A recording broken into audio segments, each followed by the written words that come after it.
या संदर्भात अधिक बोलण्यासाठी आमच्या प्रतिनिधी प्रणाली कापसे आपल्या सोबत जोडल्या गेल्या आहेत। प्रणाली, एकतर प्रकल्प बाधितांची तुम्ही देखील बोललात, त्यांचं काय म्हणणं आहे आपल्याला स्पष्ट कळतंय। पैसे नको तर आम्हाला घरच हवंय, मात्र महानगरपालिका ज्या प्रस्तावाच्या विचाराधीन आहे की पैसे देण्याच्या त्यांना, मात्र याचा प्रकल्प बाधितांकडून विरोधच होतोय, तर त्यामुळे पुन्हा म्हणजे पुनर्विचार काही होऊ शकतो का?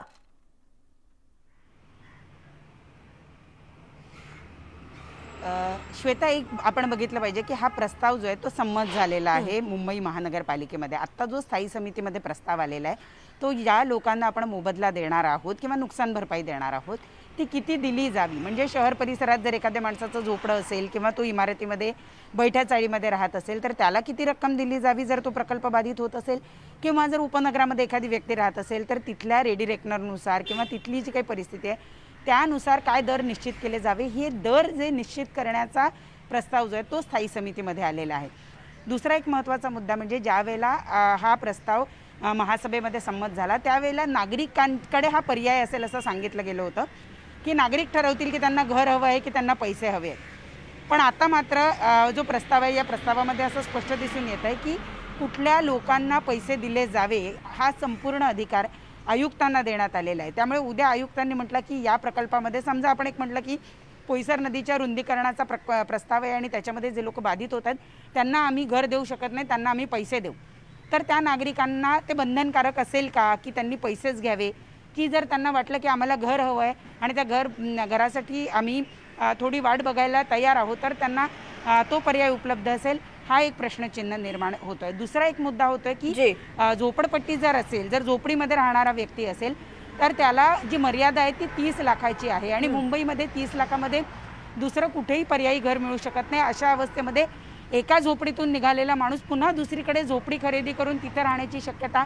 नाकारता येत नाही। त्यामुळे महापालिका अशा माणसाला किती वेगवेगळ्या प्रकल्पांमध्ये प्रकल्प बाधित म्हणून पैसे देणार आहे, हा सुद्धा एक प्रश्न यातून निर्माण होतो। जी प्रणाली, आपल्यासोबत भाजपचे गटनेते प्रभाकर शिंदे फोन लाईन वरती जोडले गेलेत। प्रभाकर शिंदेजी, स्वागत तुमचं न्यूज 18 लोकमत मध्ये। आता मुंबई महानगरपालिकेनं जो प्रस्ताव किंवा ठराव संमत केलेला आहे की आता प्रकल्प बाधितांना घरांऐवजी पैसे द्यायचे, ज्याला या प्रकल्पग्रस्तांकडून विरोध होतोच आहे, तुमची काय भूमिका?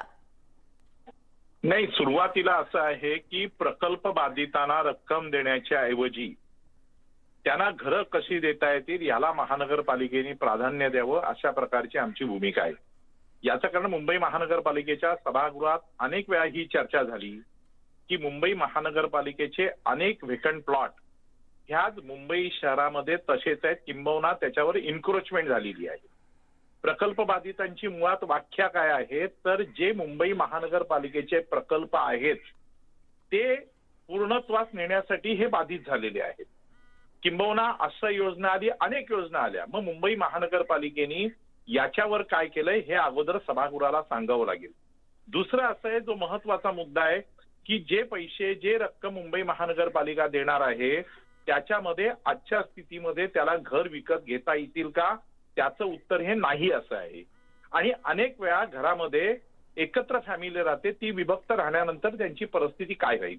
तिसरा एक महत्वाचा विषय असा आहे की ज्या पद्धतीने मुंबई महानगरपालिकेच्या जागेवरचे प्रकल्प बाधित आहेत त्यांच्यासाठी, इतर जागेवरचे प्रकल्प बाधित आहेत त्यांच्यासाठी या धोरणात कुठेही उल्लेख नाही।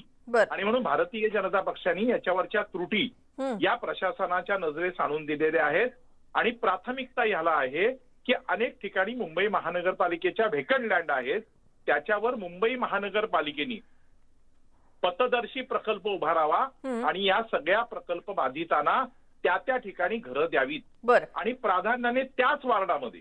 याचं कारण असं आहे की अनेक विद्यार्थ्यांच्या ऍडमिशन पासून सगळ्या सोयी सुविधा या त्याच विभागात असतात, त्याच्यामुळे त्या विभागात त्यांना प्राधान्यानं घरं देतील का याचा प्रथम विचार करावा रकमेच्या ऐवजी, अशी भारतीय जनता पक्षाची भूमिका आहे। जी प्रभाकर शिंदेजी, या सगळ्या बातमीचा पाठपुरावा आमच्या ज्या प्रतिनिधी प्रणाली कापसे करतायत त्या सध्या आपल्यासोबत लाईनवरती आहेत आणि त्याच तुम्हाला थेट विचारतायत।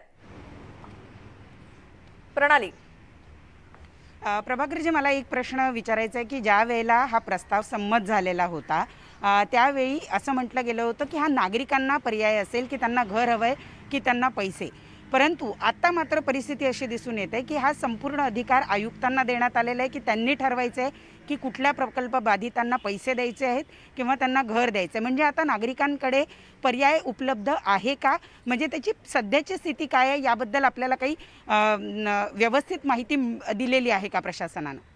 नाही, प्रशासनाने माहिती दिली नाही. किंबहुना माझं असं मत आहे की ऐच्छिक नसून आपण बंधनकारक करू इच्छितोय, ह्यालाच भारतीय जनता पक्षाचा विरोध आहे. आणि मी आपल्याला मागच्या वेळेला सुद्धा सांगितलं होतं की घरांना प्राधान्य देता येईल का. मुंबई महानगरपालिकेच्या सभागृहामध्ये ही अनेक वेळच्या चर्चा झालेली आहे की मुंबई महानगरपालिकेच्या प्रशासकीय विभागांमध्ये अनेक व्हेकंट प्लॉट आहेत, ते मुंबई महानगरपालिकेचे आहेत.